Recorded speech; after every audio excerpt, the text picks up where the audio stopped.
Hello and welcome to TV Masala Adrija. Hello, how are you? Good to see you. I'm very good. आप thank कैसी you. हैं? बस मैं भी अच्छी हूँ। कैसा चल रहा है अनुपमा के साथ में हालांकि पहले मम्मी।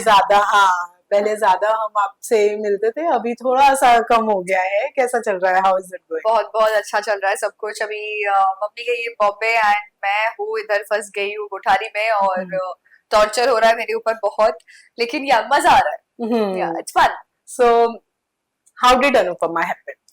अच्छा, how did Anupama happen? So Anupama is a gift to me, जो मुझे राजन सर ने दिया है। और मतलब बहुत ही सडन था सब कुछ, कि मुझे पता भी नहीं था कि कैसे क्या होने वाला है, क्या करने जा रही हूँ। एंड मैं किसी और शो के लिए लॉक थी, किसी और शो के लिए मेरी बात हुई थी। और इट्स जस्ट कि होता है ना कि एक दो घंटे के अंदर सब कुछ हो गया था। तो बट यस, मैं अपना बस काम कर रही हूँ अभी, देखते देखते इट्स बीन अ ईयर, 1 साल हो गया है और बहुत प्यार मिला है, बहुत प्यार मिल रहा है। And thank you for that, thank you. But आपने कहा अनुपमा वाज अ गिफ्ट, पर वैसे अगर देखा जाए तो you have always been lucky in terms of project. जितने भी प्रोजेक्ट्स मिले आपको, टचवुड अच्छे ही मिले हैं। तो what do you want to say उसके बारे में? Yeah I am grateful for that, because कभी कभी होता है कि कुछ चीजें आप मेहनत करते हो, आपकी मेहनत रंग लाती है, ऐसे कहते हैं ना। तो मुझे ऐसा लगता है कि शायद मैंने कुछ अच्छा किया है या फिर मैं करने की कोशिश कर रही हूँ, तो जो मुझे शोज मिले, तो इसके लिए मैं क्या बोलूंगी। थैंक यू सो मच, मुझे इतने अच्छे शोज भगवान ने मुझे दिया है। एंड मतलब और प्रोड्यूसर ने मेरे ऊपर वो फेथ रखा है कि हाँ, उन्होंने मुझे ट्रस्ट किया कि हाँ अद्रिजा कर सकती है। एक होता है ना कि आपको वो दिखता है कि कर पाएगी कि नहीं कर पाएगी, तो वो उन्होंने वो ट्रस्ट रखा है मेरे ऊपर कि अद्रिजा कर सकती है। तो थैंक यू सो मच। जैसे कि राजन सर ने मुझे, जिस दिन हमारी मीटिंग हुई थी, इसके पहले बहुत वो रिप्लेसमेंट एंड ऑल ये सब कुछ, तो उसके बाद इंसान और ज्यादा वो होता है ना कि किसको कास्ट करना है, किसको लेना है, किसको नहीं लेना है। तो उन्होंने मतलब ही बिलीव्ड इन मी कि अद्रिजा कर सकती है। तो थैंक यू सो मच।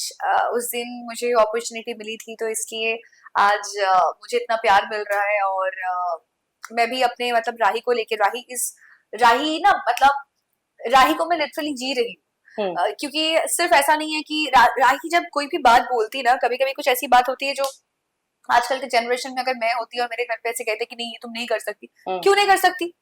तो हर शो में मतलब ऐसे शो में जैसे होता है ना कि हम जो लड़कियां की शादी होने के बाद जो ये नहीं कर सकती, वो नहीं कर सकती, बाकी शो में क्या होता है कि ठीक है अब सुन के ले लोगे। लेकिन यहाँ पे ऐसा नहीं है, मतलब राही बोल देती है, मुंहफट है बहुत। जो अनुपमा ने नहीं किया था उस टाइम पे, बाद में किया था, पहले उनको टॉर्चर किया गया था, अभी हो रहा है राही के साथ भी वही सेम चीज हो रही है। लेकिन फिर भी राही मुंहफट है। एज एक होता है ना कि उस टाइम पे उनको दिखा था कि वो माँ है, जब रिस्पॉन्सिबिलिटी आ जाती है एक माँ के ऊपर, तो माँ सब कुछ छोड़ के नहीं जा सकती है। तो जिसके लिए अभी भी मम्मी का ये बॉम्बे जाने के पहले तो है कि मैंने कहा कि नहीं मम्मी आप जाओ, अपने सपनों को मतलब अपने लिए कुछ करो, तो ये मतलब होना चाहिए। सो अभी शो में ऐसा हो रहा है एंड बहुत अच्छा ट्रैक हो रहा है, मतलब जो चल रहा है अभी इज रियली गुड। तो प्लीज कीप वॉचिंग अनुपमा, तो अच्छा लगेगा। वेल हम तो डेफिनेटली देख रहे हैं, लेकिन इनिशियली जब बंगाली इंडस्ट्री के बाद में आपने यहाँ टीवी इंडस्ट्री में स्टार्ट किया था, तो दुर्गा एंड चारू से स्टार्ट किया था। जब आपने स्टार्ट किया तो शो शुरू होने के 2 महीने बाद ही शो ऑफ, 4 महीने बाद, हाँ, शो ऑफ एयर हो गया था। कहीं ना कहीं वो थोड़ा सा डिमोटिवेट किया था उसने, या फिर डिमोटिवेट नहीं बोलूंगी, क्योंकि मुझे पता था कि मतलब सी ये कैलकाटा बोल के नहीं है कि बॉम्बे बोल के नहीं, कहीं पे भी शो सडनली ऑफ एयर होता है 3 महीने 2 महीने में भी हो जाता है, मतलब so that was very uncertain. क्या कर सकते हैं अब मैं आई थी तो डिमोटिवेट नहीं हुई थी, बट मुझे एक मौका मिला था, जो अपॉर्चुनिटी मुझे मिली थी कि हाँ हिंदी में शो करने का, क्योंकि तब कि हिंदी मेरी प्रॉपर नहीं थी, मतलब still I was learning that time कि कैसे क्या है एक्सेंट, ये वो मैं अपने ऊपर खुद मेहनत कर रही थी। तो मेरे लिए वो शो मतलब एक होता है ना कि स्टार्ट पीरियड में बहुत अच्छा था, वो स्टार्टिंग पीरियड में। सो हाँ, दुर्गा और चारू जैसा भी हो ठीक है, कम मतलब जर्नी बहुत छोटी सी थी लेकिन अच्छी थी, मेमोरेबल।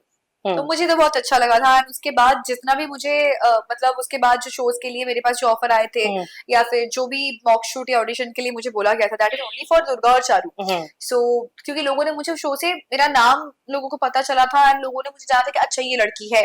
फिर तो then I did Imli and then that is how yeah लेकिन अभी तक शोज जितने भी हुए सब में मिड में ज्वाइन किया है आपने, स्टार्टिंग से किसी भी शो के हिस्सा क्योंकि नहीं। दुर्गा और चारू में, अगर दुर्गा और चारू बचपन में छोटी है तो छोट मतलब एक 11-12 साल का जो है वो, तो वो मैं कैसे कर सकती हूँ, जब वो बड़ी होगी तभी मैं कर पाऊंगी। तो जैसे वो बड़ी हुई उसके बाद मैंने किया है। और इमली में सेकंड इमली जो थी मेघा चक्रवर्ती, तो मेघा दी मतलब वो उनका सीजन 2 खत्म होने के बाद जब इमली आई, सो वो इमली सीजन 3, एक सीजन 3 मतलब वो एक नए शो के दौरान एक जाना जाता है, क्योंकि आप अगर पुराने जो सीजन था उस सीजन के साथ अगर कोई कैरेक्टर नहीं है, कुछ नहीं है, फ्रेश सब कुछ शुरू हो रहा है, तो वो एक नए, मुझे लगता है कि इमली फ्रेश स्टार्ट, नया शो, ऐसा ही मेरे लिए था वो। एंड हाँ, कुंडली भाग्य में वो एक था, लेकिन कुंडली भाग्य से मुझे जो प्यार मिला है दैट वाज अनएक्सपेक्टेड, मतलब अनएक्सपेक्टेड। और हमारी जोड़ी मतलब बसीर के साथ, पारस के साथ, अर्शल की, तो मतलब आज भी मैं एडिट्स देखती रहती हूँ, तो इतना पसंद करते हैं। तो अभी रिसेंटली बसीर के साथ मेरी बात हुई थी, उसने मुझे कहा कि कभी ऐसा हुआ ना हम दोनों को अगर एक साथ शो मिले तो हम डेफिनेटली करेंगे। मैंने कि हाँ I would love to do that, बहुत मजा आएगा, ऑडियंस को भी बहुत अच्छा लगेगा, क्योंकि इतने सारे टेक्स्ट आते रहते। सो या तो एक ये हुआ, और एंड देन राही। सो राही के लिए, राही तो बता ही दिया कि कैसे क्या हुआ था। सो आई एम ब्लेस्ड। राइट, जैसे कि आपने कहा बशीर से बात हुई थी, बशीर का इविक्शन आपके लिए कितना अनफेयर था, because you were the one जो उनके लिए हुड कर रही थी, और पूरा आई थिंक कि मैं सिर्फ अकेली नहीं थी, बहुत सारे लोग थे। इनफैक्ट उसके इविक्शन के बाद मतलब मैं जिससे भी मिली हूँ, मतलब जितने भी दूर दूर के दोस्त जो मुझे जानते हैं कि मेरा दोस्त बसीर है, तो सबने आके मुझे से कहा था कि, सबने ऐसा कि छोड़ ही दिया था, बहुत लोगों ने बोला कि नहीं नहीं देखना है और ऐसा ये वो। तो फिर तो हाँ, तो सबने अगर ऐसा कहा है तो definitely that was unfair, and हाँ इट वाज अनफेयर। तो उसको रखना चाहिए था। इस रिलेटेड बात हुई थी बशीर से कुछ? हाँ ऑफ कोर्स हुई ये बात, और मुझे लगता है कि हर किसी की लाइफ में वो एक टाइम होता है जो सिर्फ उसके लिए छोड़ देना चाहिए। हमारी बात हुई है, अब क्या बात हुई वो क्यों बताऊं लेकिन हाँ बात हुई है। बट ठीक है, वो अपनी लाइफ में बहुत कुछ अच्छा कर रहा है, बहुत अच्छा होने वाला है, और जो सीक्रेट्स है मुझे पता है, तो वो आप लोग वेट करो, बहुत अच्छा कुछ आएगा, वो बताएगा। Well definitely. लेकिन बशीर के इविक्शन ने आप को थोड़ा सा डाउन कर दिया है बिग बॉस जैसे शो के लिए? अगर आप आगे इन फ्यूचर कभी सोचे तो मे बी ये अनफेयरनेस देखकर आपको कुछ सेकंड थॉट है? अभी तक मैं बिग बॉस में जाऊंगी इस बारे में मैंने सोचा नहीं है, लेकिन कभी जाऊंगी तो सिर्फ, अभी क्या बोल सकते, मतलब मैंने सोचा नहीं है इस बारे में, अभी देखते हैं जब कुछ होगा, अगर कभी मन हुआ तो ये वो, अभी कभी तक कुछ डिसाइडेड नहीं है क्या है। अभी फिलहाल मैं अनुभव में फोकस करना चाहती हूँ, बस जो काम कर रही हूँ वो करना चाहती हूँ। राइट, सो जैसे कि आपने कहा कि मैंने रिश्ते बहुत अच्छे बनाए, ऑल्दो मैं बीच में गई लेकिन रिश्ते बहुत अच्छे बने। अनुपमा भी की टीम भी जब आपने ज्वाइन करी उसके बाद आपका जो अब हम कनेक्शन देखते हैं, चाहे वो रूपाली मैम के साथ में हो या प्रेम के साथ में हो, सभी के साथ में रिश्ता बहुत अच्छा। तो ये बाय नेचर कहाँ से मिला है ये अच्छे बॉन्ड्स क्रिएट करने वाला? एक्चुअली क्या है ना, मतलब मैं बहुत फ्रेंडली हूँ, बंगाली में से कहते हैं मिशुके, मतलब जो सबके साथ बहुत जल्दी घुल मिल जाती है। तो मेरा ऐसा है कि मतलब ना कोई ईगो प्रॉब्लम ना कुछ ऐसा, मैं सबके साथ, मुझे ऐसा लगता है कि जिसके साथ आपको पूरा दिन वहां पे रहना है तो उसके साथ आपकी अच्छी बॉन्डिंग तो होनी ही चाहिए ना, तो क्योंकि वो भी तो आपकी एक दूसरी फैमिली बन जाती है। तो मुझे लगता है कि वहां पे किसी को ये दिखाना वो दिखाना ये सब मेरे अंदर है भी नहीं, और मैं चाहती भी नहीं हूँ कि कभी मेरे अंदर आए ये सारी चीजें।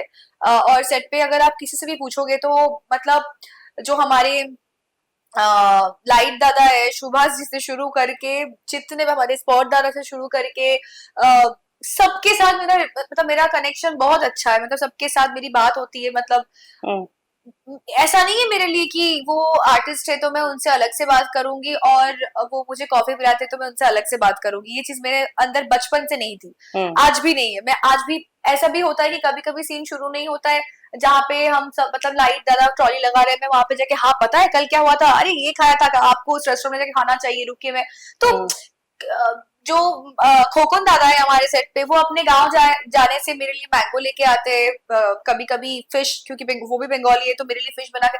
तो ये होता है कि आउट ऑफ लव, जब आप किसी से प्यार करते हो एक रिश्ता बन जाता है ना, तब होता है। सो ऐसे में जैसे इन लोगों के साथ बहुत कम टाइम मिलता है ना मुझे, मतलब सेट पे रहते हैं लेकिन सीन्स तो एक्टर के साथ ही होती है, मतलब होते हैं, तो मुझे ऐसा लगता है कि मेरी जब कनेक्शन उन सबके साथ है तो एक्टर्स के साथ तो और ज्यादा होगा ही। तो ऐसे में कभी किसी के साथ बॉन्डिंग बनाऊंगी ऐसा नहीं है, वो ऑटोमेटिकली बन जाता है, और जिसके साथ नहीं बनता है उसके साथ मैं जबरदस्ती नहीं करती हूँ, नहीं बनता है तो कोई बात नहीं, साथ में करना है ओके। बट हमारे शो से तो ऐसा कोई है नहीं जिसके साथ मेरा, और ये बहुत रेयर मतलब हुआ भी है कि नहीं, आई डाउट, मतलब और मुझे कभी ऐसा लगता है कि किसी से मुझे कुछ मतलब ऑफ वाइब आ रहा है कि मुझे नहीं जम रहा है, so I like step back, I stay away. No मतलब मेरे लिए ऐसा है कि स्टे अवे, काम से काम, हाँ अपने काम से काम रखो, क्योंकि वो झगड़ा करना, ये करना, वो करना मुझसे नहीं होगा, क्योंकि मैं बहुत शांत हूँ। एक बार मैं झगड़ा करती हूँ तो बहुत खतरनाक हो जाता है वो, तो इसके लिए मैं दूर ही रहती हूँ इन सब चीजों से। वैसे एक्टर की लाइफ बहुत सारे प्रोज एंड कॉन्स के साथ आती है, जब वैसे सारे कुछ रूमर्स आते हैं बाहर, वो सुनती है जैसे डेटिंग के रूमर्स हो गए या कुछ, वो सुनती है तो क्या रिएक्शंस होते हैं? क्या मजा आता है मुझे, मतलब कभी कभी तो ऐसा भी होता है कि अरे बाप रे, इसके बारे में तो मुझे भी नहीं पता था, ये भी हो रहा है, अच्छा ओके। तो मैं तो कभी कभी कुछ चीजें मतलब मजे में, ओ नाइस ऐसा ऐसा लिखा है, तो मुझे अच्छा लगता है कभी कभी, और कभी कभी कुछ ऐसा लगता है कि किसने लिखा है, किसने लिखा है ये, बट ठीक है, इट्स फाइन। बट अभी जो रूमर्स आ रहे हैं कितनी सच्चाई है उसमें? कौन से रूम? डेटिंग रूमर्स जो अभी चल क्या रहे हैं, मतलब, आप मुझे रिवर्स तो बताइए, क्या क्या मतलब आप डेट कर रही हैं किसी को, तो डेट कर रही हैं, क्या है कितनी सच्चाई है इसमें? नहीं नहीं, सच्चाई है, मैं कभी झूठ नहीं बोलती हूँ, और मैंने पहले भी कहा था कि कभी मैं कुछ करूंगी तो मैं डेफिनेटली बताऊंगी, और इस टॉपिक में जब मुझे लगेगा कि राइट टाइम आया है, मुझे अभी एक्सप्लेन करना चाहिए, खुल के बताना चाहिए, उस दिन मैं बताऊंगी। या बस इसमें जो आपने कहा इसमें कुछ झूठ नहीं है, सच ही है। Okay, lastly what do you want to say to all the fans? यही कि please keep loving me and keep watching Anupama, and बहुत कुछ होने वाला है शो में, एंड क्या, बस प्यार करते रहिए, देखते रहिए अनुपमा। और क्या बोलूंगी, नेक्स्ट इंटरव्यू में बाकी बातें लेके हम शुरू करते हैं। Definitely, thank you so much, thank you.